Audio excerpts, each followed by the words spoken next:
good afternoon. Welcome to watch my video.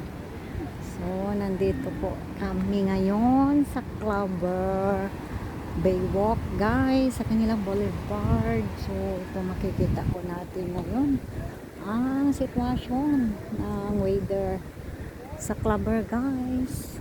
Maulap at maulan konti lang, guys. So, ito po medyo low tide at ano na, guys,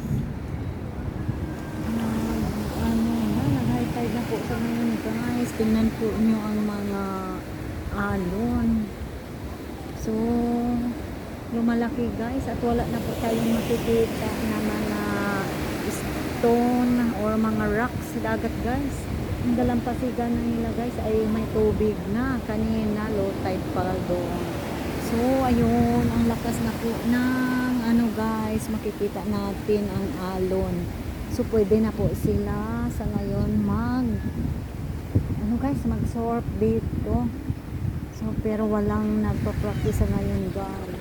Yun, makikita natin ang mga alon, guys, at saka ang itim-itim ng ulap, guys. Malapit na pong umuulan dito, guys. So, ayan, ang laki-laki ng mga alon sa ngayon, guys. Ito po.